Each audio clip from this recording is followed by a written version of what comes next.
নিশ্চয়ই মুনাফিকরা জাহান্নামের নিচে বাস করবে। রিচি মাহফিল হচ্ছে, অনেক মুনাফিক যদিও মুখে মুখে খুশি আর মনে মনে দোয়া করতেছে বৃষ্টিটা নামে না কি লেগে, কিন্তু ওরা জানে না এখানে যিনি ওয়াজ করতে আসতেছে তুফান হইলেও মাহফিল চলবে। কথা গণ আমরা পরীক্ষিত যোদ্ধা, ভাগ্যা যাওয়াই না ফিলানা না, ওহো না হলো না, ওহো না হলো না। বিরোধিতা করতে করতে করতে করতে হন আল্লাহ বাসিলে 15 তারিখে কাতার যামুগা। মারহাবা জোরে গান, কেমন দিছে? হ্যাঁ, হিংসা কইরা কেউ উপরে উঠতে পারে না। কথা কন ঠিক কি না বলেন? সমাজের সবচেয়ে বড় ফসাদ হচ্ছে মুনাফিকদের কারণে। মুনাফিকরা লেভেল খুব সুন্দর, মুখের ভাষা খুব সুন্দর, কিন্তু তাদের অন্তর বহুত খারাপ। কথা বলেন ঠিক কি না? আল্লাহর হাবিব বলেন মুনাফিকের আলামত হলো 3টি। সুরেখন কয়টি? মুনাফিকের আলামত হলো 3টি। এর মধ্যে 1 নম্বর আলামত হলো কথা বললে সে মিথ্যা বলবে। 2 নম্বর কথা হলো ওয়াদা করলে খেলাপ করবে। 3 নম্বর হলো আমানত রাখলে ইজা তুমিনা খানা, তার কাছে আমানত রাখলে আমানতের খেয়ানত করবে। এমন সাজের মুনাফিক রিসি গ্রামের মধ্যে আছে না না? এই মুনাফিকরা মুখে বলবে আমরা আল্লাহকে বিশ্বাস করি। এই মুনাফিকরা মুখে বলবে আমরা আল্লাহকে মানি। এই মুনাফিকরা মুখে বলবে আমরা নবীকে মানি। এই মুনাফিকরা সমাজের মধ্যে আইসা বলবে আমরা আল্লাহকে বিশ্বাস করি, আখিরাতকে বিশ্বাস করি। অথচ আমার আল্লাহ রাব্বুল আলামিন কোরআনে মুনাফিকদের স্বরূপ উন্মোচন করে দিয়েছেন। وَمِنَ النَّاسِ مَن يَقُولُ آمَنَّا بِاللَّهِ وَبِالْيَوْمِ الْآخِرِ وَمَا هُمْ بِمُؤْمِنِينَ। মানুষের মধ্যে এমন কিছু মানুষ আছে মাইয়া কইলো, যারা বলিতেছে কিয়ামত পর্যন্ত বলবে আমান্না, আমরা ঈমান এনেছি আল্লাহর উপরে। তাহলে আল্লাহর উপরে বিশ্বাস করা অনেক সুন্দর কথা না? এই মানুষের মধ্যে এমন কিছু মানুষ আছে যারা বলবে আমরা আল্লাহর উপরে ঈমান এনেছি, ওয়া বিল ইয়াউমিল আখিরি, পরকালের উপরে ঈমান এনেছি। আল্লাহ রাব্বুল আলামিন বলেন এরা যদিও আল্লাহর উপরে বিশ্বাস করে এবং আখিরাতকে বিশ্বাসের কথা বলে, ওয়া মা হুম বিমুমিনিন, অথচ তারা ঈমানদার নয়। এই ঘোষণা কি মোল্লার নাকি আল্লাহ? এই মুনাফিকরা এই সমস্ত কথা বলে কি করে জানেন? কয় ইউখাদিউন আল্লাহ, তারা আল্লাহর সঙ্গে বিভিন্ন সময় কৌশল করে। ওয়াল্লাযিনা আমানু, এবং ঈমানদারকে ধোঁকা দেওয়ার চেষ্টা করে। আল্লাহ রাব্বুল আলামিন বলেন ওয়া মা ইয়াখদাউনা, এরা যদিও ডান বাম করার চেষ্টা করে, ইল্লা আনফুসাহুম ওয়া মা ইয়াশউরুন, ওরা মনে মনে ভাবতেছে আল্লাহর উপরে ঈমানের কথা বইলা গোপনে গোপনে আল্লাহর বিরোধিতা করবে। ঈমানদারের সামনে মধুর মধুর কথা বইলা মনে করছে গোপনে গোপনে ঈমানদারের বিরোধিতা করবে। না না, আল্লাহ কয় এই সমস্ত চালাকির দ্বারা নিজেরাই ক্ষতিগ্রস্ত হইতেছে। কিন্তু নিজেরা যে ক্ষতিগ্রস্ত হইতেছে ওয়া মা ইয়াশউরুন, এটা তারা অনুভব করতে পারতেছে না। কথা বলেন ঠিক কিনা? এরপরে আমার আল্লাহ রাব্বুল আলামিন কোরআনে বলেছেন এই মুনাফিকদের আরো চরিত্র হলো, দেখবেন ওরা শুধু মুখে বলবে না, ওয়া ইযা লাকুল্লাযীনা আমানু ওয়া ক্বালু আমান্না, ওরা যখন ঈমানদারের সঙ্গে যায় মিলিত হয় তারা বলে আমরা ঈমান আনছি। ওয়া ইযা খালাউ ইলা শায়াতিনহিম, যখন শয়তানদের সাথে মিলিত হয়, মুনাফিকে বন্ধুত্ব যারা করে, শয়তানে যারা বন্ধুত্ব করে, এই শয়তান যখন শয়তানের সঙ্গে মিলে যায় তারা বলে ক্বালু ইন্না ইন্না মাআকুম, নিশ্চয়ই আমরা তো তোমার সাথে আছি। আল্লাহ রাব্বুল আলামিন এই কোরআনের মধ্যে মুনাফিকদের স্বরূপ উন্মোচন করে দিচ্ছেন। এরা বলবে ঈমানদারদের সঙ্গে মিলিত হলে ওরা বলবে আমরা তোমাদের সঙ্গে আছি, আবার জাতভাইদের সঙ্গে মিলিত হলে বলবে আমরা তোমাদের সাথে আছি, আর যায়া বলবে ইন্নামা নাহনু মুস্তাহজিউন, আমরা তো তাদের সঙ্গে উপহাস করতেছি। এই জন্য আল্লাহ রাব্বুল আলামিন বলে দিয়েছেন আল্লাহু ইস্তাহজিউ বিহিম ওয়া ইউমুদ্দুহুম ফি তুগয়ানিহিম ইয়ামাহুন।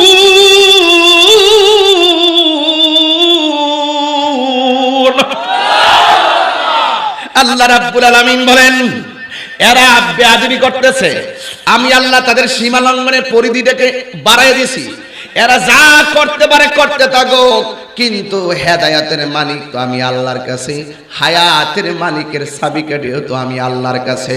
যা করার কইরা লও, যা করার কইরা লও, ফি তুগয়ানিহিম ইয়ামাহুন। আল্লাহ রাব্বুল আলামিন এদেরকে ঘুরে ফিরে করার জন্য আল্লাহ রাব্বুল আলামিন তাদেরকে সুযোগ দিয়েছেন। জবান খুলে বলুন, যতই ঘোরাফেরা করুক না কেন তার জীবনের শেষ আছে না? না আছে, শেষ আছে। যতই কাহিনী করো শেষ। ও তোর একটা গাড়ি ফাঁকে দাও, হ্যাঁ অসুবিধা মানে কি? আবার ও তোর পিছে পিছে আবি তুই ও কোস কিনলে কি আবার কইতাম না ইনশাআল্লাহ। ও তোর পিছে পিছে ঘুরছে সমন, পিছে পিছে ঘুরছে সমন, কোন দিন জানি তোর হবে সমন জারি।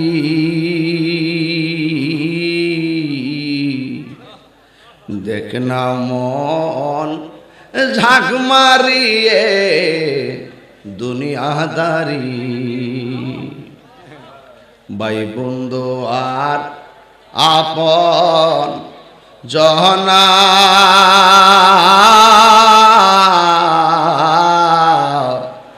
সঙ্গে তোমার কেউ যাবে না, ভাই বন্ধু আর আপন জহনা,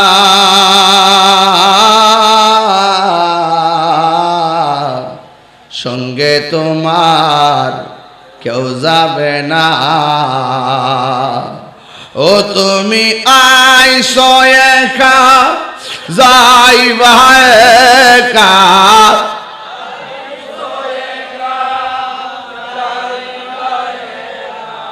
সঙ্গে তোমার কেউ যাবে না। দেখ না মন ঝাঁক মারিয়ে দুনিয়াদারি, ও তোর পিছে পিছে ঘুরছে সমন, পিছে পিছে ঘুরছে সমন, কোন দিন জানি তোর হবে সমন জারি। দেখ না মন ঝাঁক মারিয়ে দুনিয়াদারি। জোরে জোরে কি আল্লাহু আকবার বলা যাবে না? আমি বলছিলাম যতই বাহাদুরি করো, মুনাফিকি করো, বেঈমানি করো, রাহাজানি করো, সন্ত্রাসী করো, বোমাবাজি করো, কুফরি করো, শিরকি করো, যা কিছু করো না কেন, আপনার আমার জীবনের সমাপ্তি আছে না নাই? শুধুমাত্র আপনার আমার জীবনের সমাপ্তি হবে না, আল্লাহ রাব্বুল আলামিন বলেন গোটা পৃথিবীটারই সমাপ্তি হয়ে যাবে। আকাশটা খারাপ দেখে কিন্তু আমি ওয়াজে ঢুকে গেছিলাম না, কয়েছি কিন্তু বৃষ্টি আমাদের হইতেছে। আর আসেছেন গরু নিয়ে খাওয়াই তো, আমাকে খাওয়াইলে আমার স্টেজে আনতে না থাকতা, ভালো লাগলে স্টেজে লইয়া যা। ঠিক কেটে ফেলাম আর কইতাম নি কথা না, বানাই কইছি আসমান মাল চাইছিলাম নি, মিস কল দিছি নি। যা অসুবিধা নাই, আমরা খুশি, আমরা খুশি, হ্যাঁ আমরা খুশি ইনশাআল্লাহ, আলহামদুলিল্লাহ। কোন কি লেগা এবার যুবক ভাইরা আমার মিসফল দিয়ে পরীক্ষা করে, আমার যুবক ভাইরা শুধুমাত্র আমার জীবনের সমাপ্তি হবে না, এই সুন্দর পৃথিবীটা আল্লাহ সাজাইছে, এই পৃথিবীটাই লন্ডভন্ড হয়ে যাবে। এইদিকে খেয়াল করে আমি কিন্তু ওয়াজটা ধরেছি, ছেড়ে যেতে হবে রে মন, ছেড়ে যেতে হবে।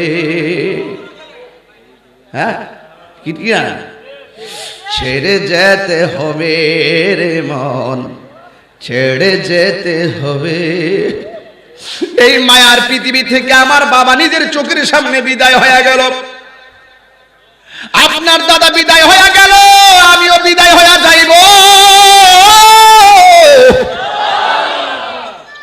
আমার যুবক ভাইরা, গোটা পৃথিবীটাই লন্ডভন্ড হয়ে যাবে। এই দিকে খেয়াল করে আমি আয়াতটা পড়েছি, যেহেতু চলে যেতে হবে, মুনাফিকি করা যাবে না, চলে যেতে হবে, নামাজ ছাড়া যাবে না, চলে যেতে হবে, মাকে কষ্ট দেওয়া যাবে না, চলে যেতে হবে। এই দুনিয়ার ক্ষণস্থায়ী জিন্দেগিতে চলাফেরা করার জন্য একটা বাড়ি বানাইছেন, বাড়িটা যখন হয়ে যায় ওই আর বাড়ি লাগতো না, জমিন কিনলেন, কত কিছু কিনলেন, এই দুনিয়ার ক্ষণস্থায়ী জিন্দেগির জন্য কত বাড়ি ঘর কিনলেন, কিন্তু যেই জীবনে আপনি চিরদিন থাকবেন ওই জীবনের জন্য আপনি কি পুঁজি করেছেন? এই মুনাফিকি কইরা গেলে মুনাফিকের হিসাব হবে, আল্লাহর সঙ্গে নাফরমানি কইরা গেলে নাফরমানির হিসাব হবে। এই জন্য আল্লাহ একটা লাগাইয়া দিয়া কয়, কুল্লু মান আলাইহা ফান,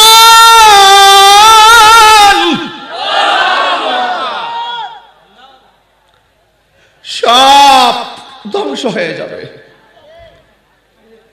এত মায়া কইরা আল্লাহ দুনিয়া বানাইছে, সব লন্ডভন্ড হয়ে যাবে। গভীর মনোযোগ যুবক ভাইরা আমার, সব শেষ হয়ে যাবে। কিসের বাহাদুরি দুই দিনের দুনিয়ায়? এই জন্য আমার যুবক ভাইরা আল্লাহ রাব্বুল আলামিন কোরআনে বলেন, আমি আল্লাহ সব শেষ করে দিব। আমি আল্লাহ ছিলাম, আমি আল্লাহ আছি, আমি আল্লাহই থাকবো। জুড়ে কোন ঠিক কিনা? ওয়ালাকাদ যায়্যানাস সামাআদ দুনিয়া বিমাসাবিহ, আল্লাহ বলে আমি আল্লাহ আসমানটারে এত সুন্দর তারকা দিয়ে সাজাইছি একমাত্র আমার মায়ার বান্দার জন্য। বান্দারে আল্লাহর সঙ্গে নাফরমানি কইরো না, আল্লাহর সঙ্গে নাফরমানি করা যাবে না। এই জন্য আমি বলেছি মুনাফিক সমাজে বড় ভয়ঙ্কর জিনিস, এদের কাছ থেকে বেঁচে থাকতে হবে। মুদি মালের দোকানে গেলে মুদি মাল পাওয়া যায়, মাছ বাজার গেলে মাছ পাওয়া যায়, আল্লাহওয়ালাদের দরবারে গেলে আল্লাহ পাওয়া যায়। কথা বলেন ঠিক কিনা? ওইগুলা হলো দুনিয়ার বাজার, আল্লাহর ওলির দরবার হলো প্রেমের দরবার। কথা বলেন ঠিক কিনা? চালাও সে পথে যে পথে তোমার প্রিয়জন গিয়েছেন চলি, ওই প্রিয়জন যারা আল্লাহর ওলিরা তাদের কাছে গেলে আখিরাতের সবক পাওয়া যায়। কথা বলেন ঠিক কিনা? সব শেষ হয়ে যাবে। আমি তাহিরি চিল্লাইলে এত সুন্দরভাবে আর কণ্ঠ দিতে পারবো না। এমন একটা সময় আসবে আমি টাকা খরচ করলে এত মানুষ আনতে পারবো না। এই জন্য যুবক ভাইরা আমার, আমি তাহিরির কণ্ঠ একদিন থাকবে না, হাজার হাজার মানুষ লাইন ধরে একদিন আসবে না। গত কিছুদিন আগে গেলাম একটা মাহফিলে, যাইয়া দেখি একটা মুরব্বী লাঠি নিয়ে বসে আছে। জিগাইলাম আব্বা রে লাঠিটা হাতে কেন? মুরব্বীকে হুজুর আমি সোজা হইয়া দাঁড়াইতাম পারি না, এই জন্য আমার হাতের মধ্যে লাঠি। এরপরে জিগাইলাম কেন রাখলেন? আমি আগের মতো লম্বা হইয়া সোজা হইতে পারি না, আমার কোমরে ব্যথা করে, এই জন্য লাঠি। কিন্তু এমন একটা সময় গেছে লাঠি লুটি উদ্দামানে ফালাইয়া দিয়া দৌড়বাইলা রাস্তায় চলছে। আজকে এই মানুষটার শক্তি গেল কই? আজকে এই মানুষটার চোখের পাওয়ার গেল কই? এই জন্য আমার যুবক ভাইরা, যে এই কোনো মুহূর্তে আমার উত্থান পতন হয়ে যেতে পারে। যুবক আজকে তুমি যুবক, এখন কিন্তু সুন্দর করে রুকু দিতে পারো। আমরা যে রুকু দিই কোমরে ব্যথা করে, আগের মতো এমন ভাবে সমান হইয়া কাজ দিতে পারি না। কোমরের মধ্যে ব্যথা করে, পিঠের মধ্যে ব্যথা করে, ধাক্কা দিয়ে বসতে হয়, পিছনে বালিশ দিয়ে বসতে হয়। ডাক্তার বলছে বৈশা থাকতে থাকতে কোমরে হাড় ক্ষয় হয়ে গেছে, এতটুকু পর্যন্ত ফাঁক হয়ে গেছে, বলছে চেয়ারে বৈশা নামাজ পড়ার জন্য। এই যে পরিবর্তন, আগে তো লাফায় লাফায় কথা বলছি, এই যে পরিবর্তন, চাইলেই কিন্তু আপনি আল্লাহকে ডাকতে পারবেন না, চাইলেই মসজিদে যাইয়া দৌড়াইয়া নামাজ পড়তে পারবেন না। এই জন্য আল্লাহ রাব্বুল আলামিন বলেন সব কিছু ধ্বংস হইয়া যাবে, সব কিছু ধ্বংস হইয়া যাবে। সব চাইতে বড় কথা হলো আমাদের জীবনটাই তো একদিন শেষ হইয়া যাবে। কথা বলেন ঠিক কিনা? এই জন্য আমার রিচির বাবারা, ওই হবিগঞ্জের বাবারা, আল্লাহ রাব্বুল আলামিন যেহেতু কোরআনে বলছেন সব শেষ হয়ে যাবে, এই যে একটা অ্যালার্ট করে দিয়েছেন, যেহেতু শেষ হয়ে যাবে, এই দুনিয়া থেকে যাওয়ার আগে আমরা আল্লাহ চিনার দরকার আছে না নাই? 24 ঘন্টা সাজদা মাইরা পড়ে থাকেন মিয়া, 24 ঘন্টা সাজদা মাইরা পড়ে থাকেন বাবা। আল্লাহ আমরারে মুসলমানের ঘরে জন্ম দিয়েছে, আল্লাহ আমরারে ইসলাম ধর্মের অনুশাসন মেনে চলার জন্য সুযোগ দিয়েছে, আমাদেরকে আল্লাহ রাব্বুল আলামিন কুরআন দিয়েছে, আমাদেরকে এমন একজন নবী দিয়েছে যেই নবী হলো সব নবীদের নবী। এত নিয়ামত পাইয়া যদি আমরা শুকরিয়া আদায় না করি, তাইলে আমাদের মতন নিমক খানা আমার কেউ হতে পারে না। কথা বলেন ঠিক কিনা? শুকরিয়া আদায় করতে হবে, খুব মনোযোগ দিবেন। ওই দিন গেলাম আমির ভান্ডার দরবারে, একটা হিন্দু আমার হাতে কালিমা পড়ে মুসলমান হয়েছে। ঠিক কিনা? দেখছেন না আপনারা? আমার সবগুলো গোপন আছে নাকি? সব ওপেন, সব ওপেন। কথা কন ঠিক না বেঠি? আর গতকাল আরেকটা বিচিত্র চিত্র দেখলাম, একটা ছেলে 14 মাসে হাফেজ হয়েছে। আমি তার পকেট থেকে 2000 টাকা খুলে দিলাম। পরে বলতেছে হুজুর, আমার আম্মা ইন্তেকালের আগে বলছিল আমি যেন হাফেজ হয়। এই ছেলেটার মা মারা গেছে, অথচ ছেলেটা তার মা মারা যাওয়ার পরে এই ছেলেটা 14 মাসে হাফেজ হয়েছে। আল্লাহু আকবার বলবেন না? যে চিনে সে কিনে। তবে সবচেয়ে বড় হলো দোয়া লাগে বাজান, মানুষের দোয়া লাগে। এরপরে একটা হিন্দু মেয়ে কালিমা পড়ে মুসলমান হলো, অনেক সুন্দরী। জিজ্ঞাসা করা হলো, বোন কেন তুমি হিন্দু থেকে মুসলমান হয়েছো? মেয়েটা ডাক দিয়ে বলে, ও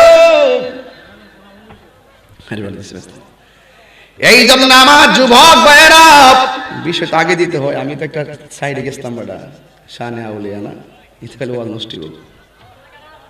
আমার যুবক ভাইয়েরা,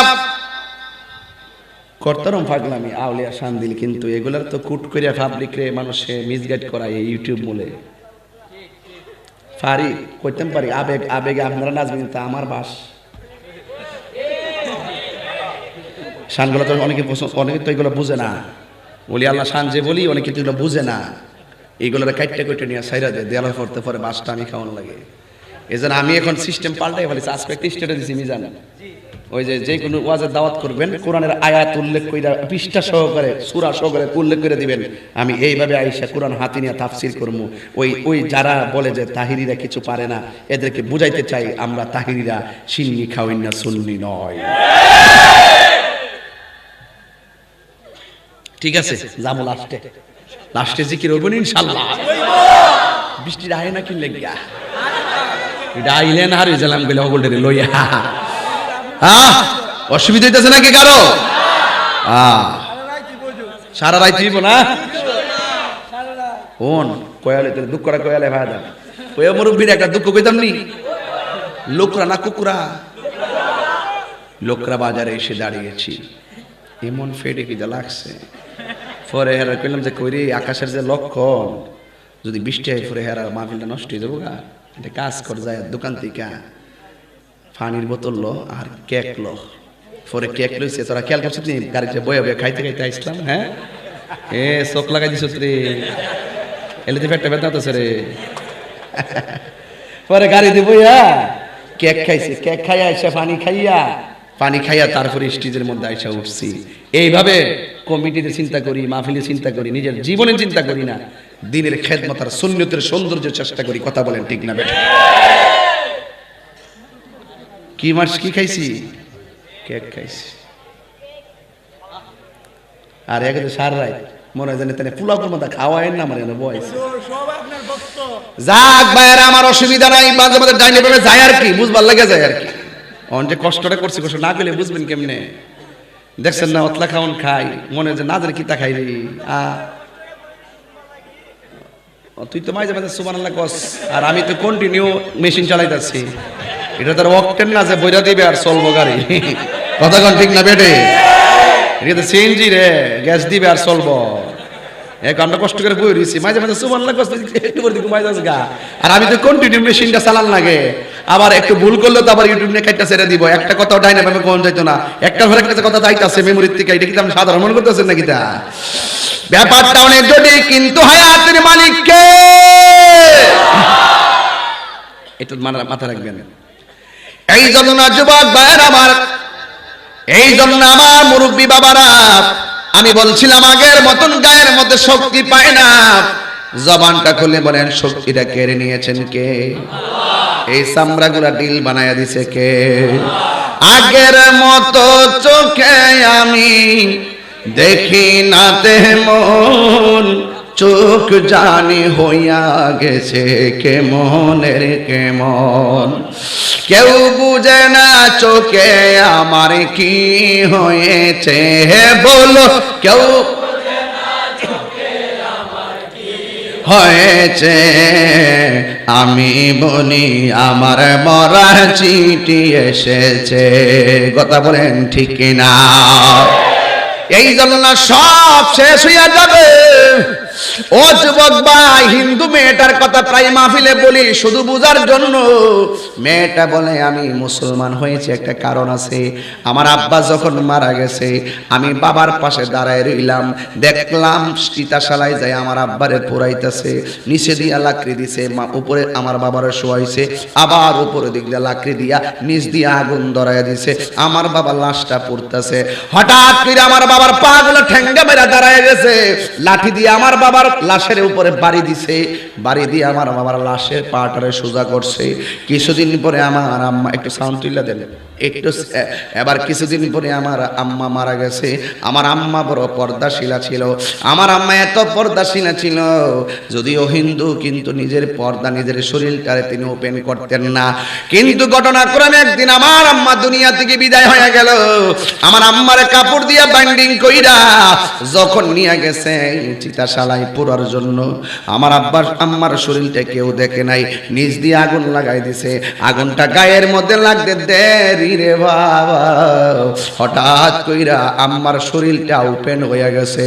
যেই মার বডি কেউ দেখে নাই, শেষ বিদায়ের সময় মার বডিটা ওপেন হওয়ার পর আমি বড় লজ্জায় পড়ে গেছি। কিছুক্ষণ পরে দেখলাম আমার আম্মার পাটা এমন ভাবে ঠেঙ্গা মেরা উঠে গেছে, লাঠি দিয়ে আমার মার শরীরের মধ্যে আঘাত করছে।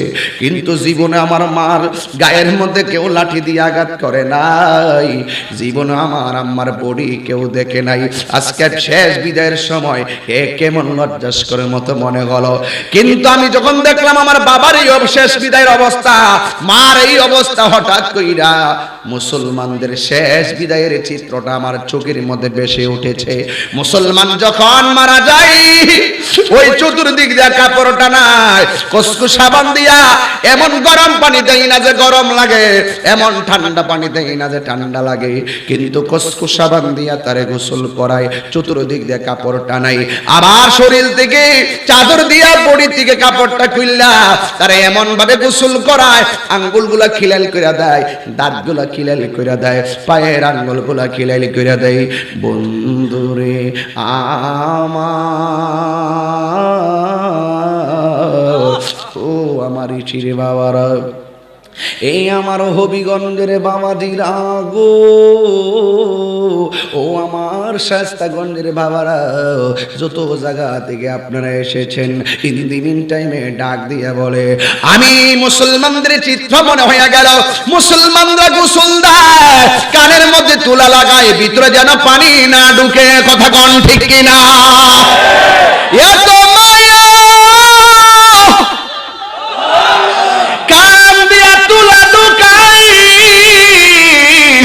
যেন কান দিয়া পানি না ঢুকে। কত মায়া কইরা মুসলমানরে গোসল দেয়, আবার আতর গোলাপ জল দিয়া তার সুগন্ধি ছিটাইয়া দেয়। আবার দেখবেন পায়খানারে অনেকে ঘৃণা করে একজনের পায়খানা দেখলে আরেকজনে ঘৃণা করে, মুখের মধ্যে আর নাকের মধ্যে আঙ্গুল দিয়া দইরা রাখি। কিন্তু মুসলমানরা যখন মারা যায়, মুসলমানরে যখন গোসলখানায় নিয়ে যায়, গোসল করার পরে ওই লাশটারে এমন ভাবে দইরা 2-3 জনের শক্ত লাশটারে বসায়া পেটের মধ্যে অনেক সময় শুয়াইয়া চাপ দেয়, অনেকে মাথাটা তুইল্লা চাপ দেয়, নিচ দিয়া যদি পায়খানা বের হয় এই টিস্যু দিয়া পায়খানা গুলা পরিষ্কার কইরা দেয়। মুসলমানরা শেষ বিদায়ে কত মায়া করে। হিন্দু মেয়েটা বলে পায়খানা গুলো এই কাপড় দিয়া চাদর দিয়া পরিষ্কার কইরা দেয়, গামছা দিয়া পরিষ্কার কইরা দেয়, কত মায়া। এই মায়ার কথা আমার মনে হইয়া গেছি। আবার বাজার থেকে নতুন কাপড় আইনা সুন্দর কইরা বাইন্ডিং কইরা পরাইয়া দেই গো। আবার মুসলমানটারে চোখের মধ্যে সুরমা লাগাইয়া দেয়। মসজিদ দিকে খাটাই না, এত ভারী লাশটাকে কান্দে নেওয়ার জন্য মানুষ পাগল হয়ে যায়। কেন পাগল হবে না?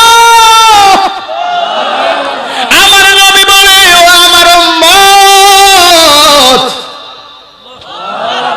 আহারে ও আমার উম্মত, যারা মৃতের লাশটারে কাঁধের মধ্যে লইয়া 40টা কদম দিবে, আমার নবী বলে যারা লাশকে কাঁধে লইয়া 40টা কদম দেয়, আমার আল্লাহ 40টা কবিরা গুনাহ মাফ করে দেয়। আর বড় করে কন্যা আল্লাহু আকবার। আমার যুবক ভাইরা, ও মুরব্বী আব্বারা, দেখবেন লাশ নেওয়ার জন্য মানুষ পাগল হয়ে যায়। হিন্দু মেয়েটা বলে ভারী কোনোদিন যে কান্দে লয় না, সেও লাশটারে কান্দে নেওয়ার জন্য পাগল হইয়া যায়। জানাজার ময়দানে যায়, যাইয়া সুন্দর করে মানুষ লাইন ধরে দাঁড়ায়, কত শৃঙ্খল, হাতটা বুকের মধ্যে বাইন্দা, মাথাটা নোয়াইয়া চোখের পানি ফালাইয়া কান্দে। আর মানুষ একটা সামনে দাঁড়াইয়া কি সুন্দর করে মাপ চায়, কি সুন্দর করে মানুষের কাছে ক্ষমা চাই। হাদিস শরীফের মধ্যে আছে, জানাজার ময়দানে যদি লাশটার কাছে দাঁড়াইয়া যদি কেউ বলে মানিক মিয়া আজকে মারা গেছে, আমি জানতে চাই মানিক মিয়া ব্যক্তি হিসেবে কেমন ছিল? সবাই বলে ভালো ছিল। মানিক মিয়া ব্যক্তি হিসেবে কেমন ছিল? কই ভালো ছিল। মানিক মিয়া ব্যক্তি হিসেবে কেমন ছিল? ভালো ছিল। আল্লাহর হাবিব বলেন যেই ব্যক্তি 3 বার এমন ভাবে মানুষের কাছ থেকে জবানবন্দি লয়, আল্লাহ ওই সময় ফেরেশতাদেরকে ডাক দিয়ে বলে দেখ সমাজের শত শত মানুষ তারে ভালো কইতাছে, তোরাও সাক্ষী থাক, আমি আল্লাহ তার নামটারে প্রেমিকের খাতায় তুলে দিলাম। আল্লাহু আকবার।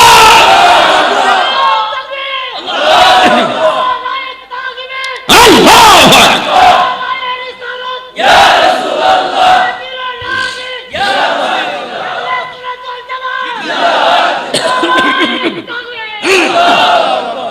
আল্লাহু আকবার বলেন। আর যেমন আল্লাহু আকবার। আমার যুবক ভাইরা, আমি কিন্তু ওয়াজ করতেছি, মাঝে মাঝে কিন্তু আকীদা ঢুকাইতেছি, এইগুলো আমাদের দেশে নাই। গেলে কার আগে কেডা জানা পড়বো, কইও সময় গেছে তো বাজারে গিয়ে ঘন্টার পর ঘন্টা বয়াতে হে এই মুনাফিকের গোষ্ঠী। আর ওই মানুষটারে সুন্দর করে ভালোবাসা কবরে নিয়ে বিদায় করে চোখের পানি ফেলাই বিদায় করব, সবাই মিলে এক খাস করে তার জন্য দোয়া করব। এই মানুষগুলোকে কবরের পারে পাওয়া যায় না, কথা বলেন ঠিক কি না? খোদার কসম করে বলি, তুমি যদি অস্থির হয়ে যাও, তুমি কাগজে কলমে লিখে রাখো, তুমি মারা যাওয়ার পরে মানুষ খুঁজে পাবে না। দেখবেন যত ব্যস্ততা তার জানাজার মাঠের মধ্যে, যত ব্যস্ততা তার মসজিদের ভিতরে, যত ব্যস্ততা তার ঈদগার ময়দানে, সময় হইছে না, হয়ে গেছে তো। কষ্ট পাইছে মনে আমার কথা কইতাম না, মুনাফিকরে সাইজ করলাম। মুনাফিক ঘাটে ঘাটে মুনাফিক। মুনাফিকদের সবচেয়ে বড় সেন্টার হলো বাজার।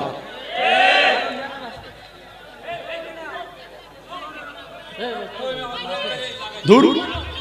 এই জন্য আমার যুবক ভাইয়েরা, বেশি লম্বা আলোচনা আজকে হবে না, তবে যা কথা বলবো শুরুতেই ওয়া শুরু করছি, কারণ আকাশের মন ভালো না, যে কোনো মুহূর্তে বৃষ্টি আসতে পারে। এই জন্য আমি আধা ঘন্টা কথা না বইলা শুরুতে ওয়াজ শুরু করে দিয়েছি, আপনারাও নিশ্চয়ই বুঝতে পারতেছেন। কি বুঝেন না? বুঝেন নাই? আমি কি সময় ফাঁকি দিতেছি? এক ধাক্কায় ওয়াজ করতেছি বুঝার জন্য। তোরা কমিটির কি মাহফিল সাজাচ্ছিস কি হারে দেখবার লাগে?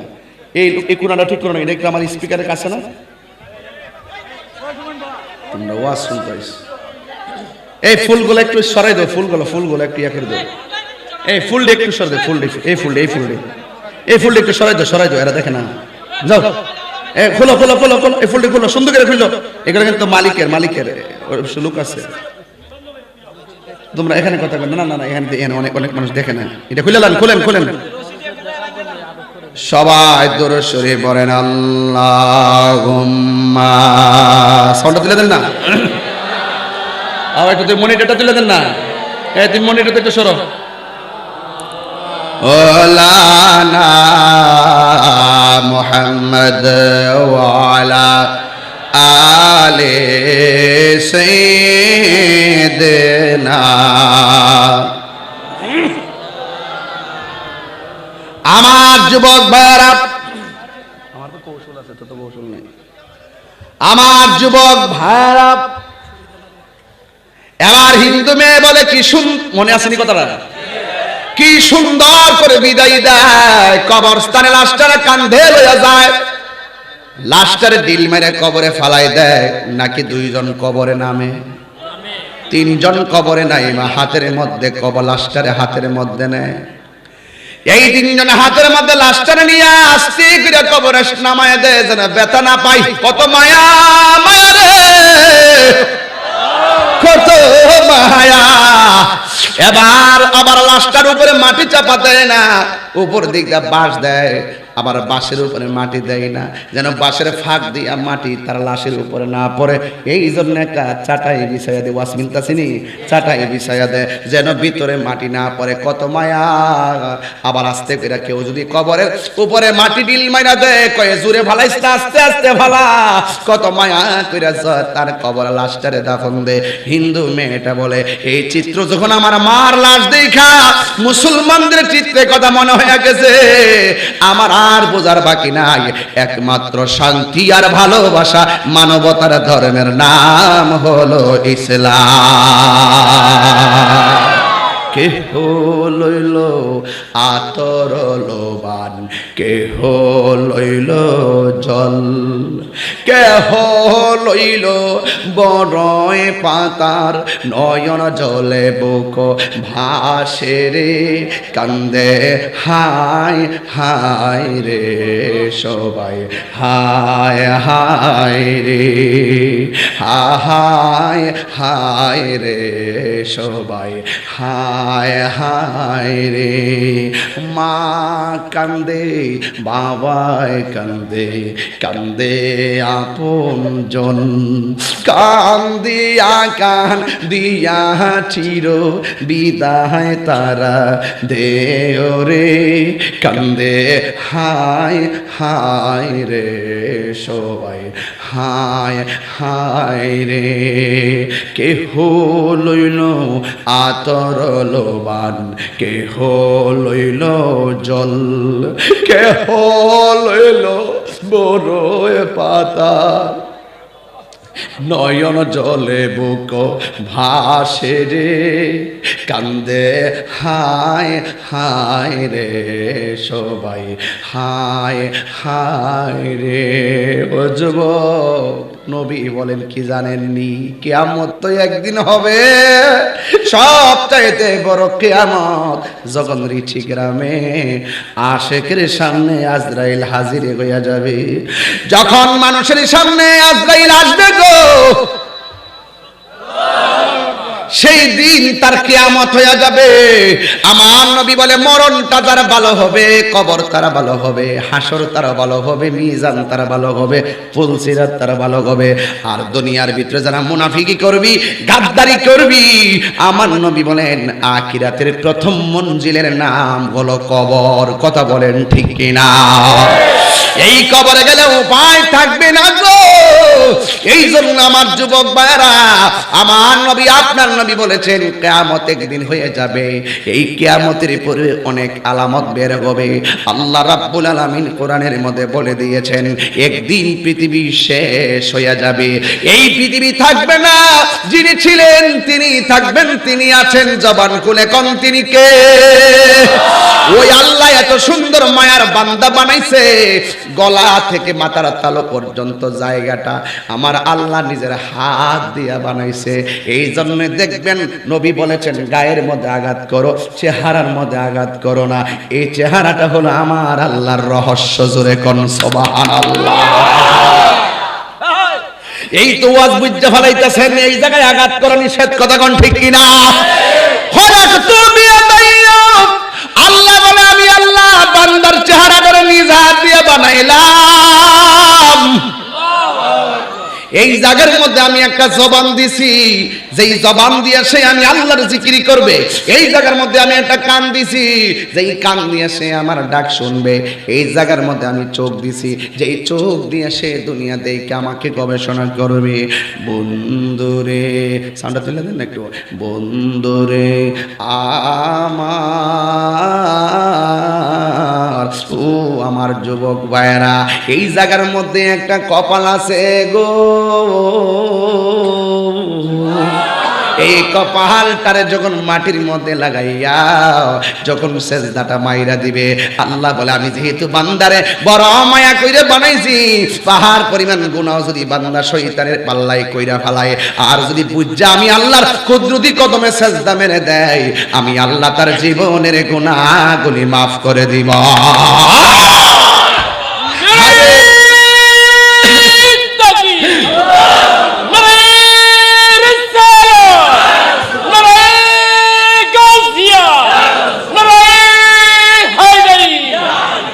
আল্লাহু আকবার বলেন, আরো জোরে করে আল্লাহু আকবার।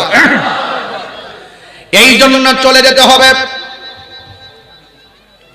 কেউ দুনিয়ায় থাকতে পারবে না, সাধের পৃথিবীটা শেষ হয়ে যাবে। কি মনে করেন?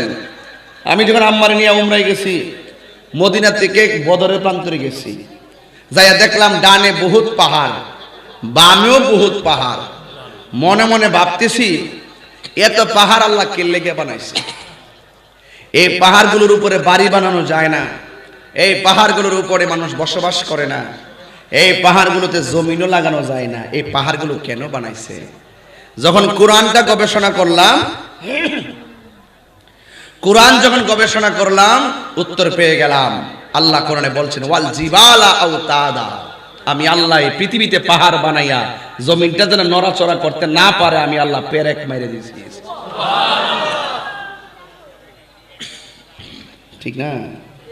কিন্তু কুল্লু মান আলাইহা ফান যদি বুঝতে চান, এর ভিতরে এক নম্বর হলো এই পাহাড়গুলো একদিন তুলার মতন আকাশে উড়ে যাবে।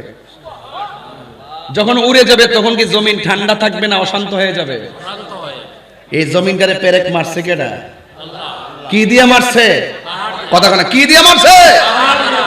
ওয়া তাকুনুল জিবালু কাল-ইহনিল মানফুশ।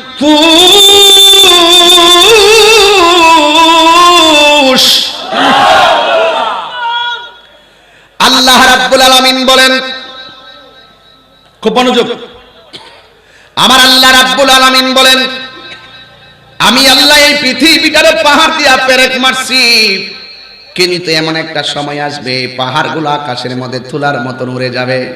যখন তুলার মতো উড়ে যাবে তখন আমার আল্লাহ রাব্বুল আলামিন কোরআনে বলে দিয়েছেন মানুষের অবস্থা কেমন হবে। আপনারাই বলুন, এখন যদি স্টেজটা নাচানাচি করে আমি কি দাঁড়ায় থাকতে পারবো নাকি আমি কাঁপাকাঁপি শুরু করব? আল্লাহ রাব্বুল আলামিন আবার নিজেই বলে দিয়েছেন, যখন আমি পেরেক মেরে দিয়েছি জমিনটা নড়াচড়া করে না, যখন আমি কুল্লু মান আলাইহা ফান এই পৃথিবীটা ধ্বংস করব, সিস্টেম মোতাবেক সব কিছু আমি ধ্বংস করে দিব। আল্লাহু আকবার কয় না কেন? কি মনে করতেছেন পৃথিবীটা শেষ হয়ে যাব? এরপরে আল্লাহ বলছেন যখন জমিনটা থেকে এই পাহাড়গুলো উড়ে যাবে, ইয়াউমা ইয়াকুনুন নাসু কাল ফারাশিল মাবসুস, এই পৃথিবীর মধ্যে যত মানুষগুলো থাকবে, মানুষগুলো ফরিং চিনি, ফরিং চিনেন, ওই যে দুইটা পাখা থেকে যে আকাশে উড়ে, ফরিং। ওয়াতাকুনুল জিবালু কালহিনিল মানফুস, যখন পাহাড়গুলো উপরে তোলার মতো উড়ে যাবে, শান্ত জমিনটা অশান্ত হয়ে যাবে, তখন মানুষগুলা ফরিং এর মতন, কীট পতঙ্গের মতন উড়তে থাকবে। কেউ হবিগঞ্জ থেকে শাস্তাগঞ্জ, কেউ শাস্তাগঞ্জ থেকে ইন্ডিয়া, ইন্ডিয়া থেকে লন্ডন, লন্ডন থেকে আমেরিকা, একজন আরেকজনকে এমন ভাবে ছত্রভঙ্গ হয়ে যাবে যেমন করে পঙ্গপালার মৌমাছির দল এক জায়গা থেকে আরেক জায়গায় চলে যায়। আপনার মায়ের কাছ থেকে আপনি ছিটকায়া যাবেন, বোনের কাছ থেকে বায়ে ছিটকায়া যাইব, এলাকার মানুষ থেকে এলাকার মানুষ ছিটকায়া যাইব।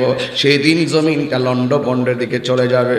আল্লাহ রাব্বুল আলামিন বলেন ইযাস সামাউ ফাতারাত, ওই আকাশটা বিদীর্ণ হয়ে যাবে। এখন বলবেন আকাশটা ছিদ্র হবে কেমনে? আল্লাহ রাব্বুল আলামিন কোরআনে বলেছেন ওয়া ইযাল কাওয়াকিবু তাসারাত, এই আকাশের মধ্যে অনেক তারকারাজি ছিল, সব খুলে খুলে জমিনে পড়ে যাবে। ওয়া ইযাল বিহারু ফুজ্জিরাত, ওই জমিনের মধ্যে যত পানি আছে ওই পানিগুলো উতলাইতে শুরু করবে, ওই পানিগুলোর মধ্যে ঢেউ তরঙ্গ সৃষ্টি হয়ে যাবে, সুনামি সৃষ্টি হয়ে যাবে, এমন ভাবে পানিটা ধাক্কা মারবে গো। কয়েকদিন বছর আগে কি এই নদীর মধ্যে, খোয়াই নদীর মধ্যে পানি ধাক্কায় বাড়িঘর লন্ডভন্ড হয়ে গেছে, কথা কোন ঠিক কিনা বলেন? হঠাৎ করে এই পানিগুলো ধাক্কা মারবো, বাড়িগুলা চোখের পলকে লন্ডভন্ড কইরা ফেলাইবো, তখন কি হবে? এই পাহাড়গুলা যখন উড়ে যাবে, আল্লাহ রাব্বুল আলামিন কোরআনে বলে দিয়েছেন ইযা সুলজিলাতিল আরদু সিলসালাহা, এই জমিনটার মধ্যে কম্পন তৈরি হয়ে যাবে, এই জমিনটা এমন ভাবে কাঁপতে কাঁপতে শুরু করবে। ওয়া আখরাজাতিল আরদু আসকালাহা, জমিনের ভিতর থেকে তার যত বোঝা আছে সব বের করে দিবে, তেলের খনি বের হয়ে যাবে, কয়লার খনি বের হয়ে যাবে, স্বর্ণের খনি বের হয়ে যাবে। এই দুনিয়ার মানুষ এত স্বর্ণের পাগল, কিন্তু সেই দিন কিয়ামতের আগে স্বর্ণের লোভ মানুষে করবে না, কয়লার লোভ মানুষে করবে না, একটা মাত্র কারণ, সবাই বলবে ওয়াকালাল ইনসানু মালাহা, ওই কি হইল? আমার নবী বলে উম্মতেরি, জমিন যখন কাঁপতে শুরু করবে তখন কিছু কিছু মহিলা থাকবে 3 মাসের গর্ভবতী। জমিন যখন কাঁপতে শুরু করবে, কাঁপার ধরনটা দেখবেন, বুঝবেন না তো, একটু সংক্ষেপে বোঝাই যায়। কাঁপার ধরনটা হলে এমন ভাবে কাঁপবে, কোন মহিলা থাকবে 7 মাসের গর্ভবতী, কোন মহিলা থাকবে 8 মাসের গর্ভবতী। জমিনটা কাঁপাকাঁপির কারণে ওই 8 মাসের বাচ্চাটা ডেলিভারি হয়ে রক্তাক্ত হয়ে জমিনে পড়ে যাবে। এই ওয়াজটা তো বুঝতেন না আপনারা। রিচি গ্রামে আমার মাকে যাইয়া জিজ্ঞাসা করবেন, মা পেট থেকে সন্তান আসার সময় কেমন কষ্ট হইতো? মা উত্তর দিবে, বাইরে শুইনা যা, আমার জাদুমণি আমার পেটের ভিতর দিকে যেই দিন বের হয়েছে, মনে চাইছিল হাতের মধ্যে যদি একটা ছুরি থাকতো, ছুরি, ওই ছুরি দিয়া জীবনটা দিয়া দিতাম। আগে যদি জানতাম সন্তান পেটে ধারণ করলে এত কষ্ট হবে, কোনোদিনও সন্তানকে পেটে নিতাম না। মা কেমন জিনিস শুনেন। 5-7 জন মহিলা একসঙ্গে কথা বলতেছে, হঠাৎ করে এক মায়ের চোখে পানি দেখা যায়। পাশের বাড়ির মহিলা জিজ্ঞাসা করে, কি ব্যাপার, তুমি কথা বলতেছো, হঠাৎ করে চোখে কেন পানি দেখা যায়? মা বলবে, একটা মাত্র কারণে চোখে পানি দেখা যায়, তুমি কি জানো না? আমার পেটের ভিতরে 8 মাসের বাচ্চা আমার পেটের ভিতরে লাথি মারছে, এই জন্য আমার চোখ দিয়ে পানি আসতেছে। পাশের বাড়ির মহিলা জিজ্ঞাসা করে, তুমি চোখের পানি পালায়া কাঁদতেছো, আমার মুখ দিয়ে মুস্কি মুস্কি কেন হাসতেছো? হাসির ব্যাখ্যা কি আর কান্নার ব্যাখ্যা কি? মা তো মাই পৃথিবীর মধ্যে, মায়ের মতন তো আপনার কাউরে পাবেন না। মা ডাক দিয়ে বলে, আমার জাদুমণি, আমার পেটের ভিতরে লাথি মারছে, আমি ব্যথা পাইছি অনেক, এই জন্য মানুষের সামনে চোখ দিয়ে পানি এসেছে। এখন তোমরা প্রশ্ন করছো আমি হাসতেছি কেন? কেন হাসি জানোনি? কারণ আমার জাদুমণিটা লাথি দিলেও আমার জাদুমণি পেটের মধ্যে জিন্দা আছে।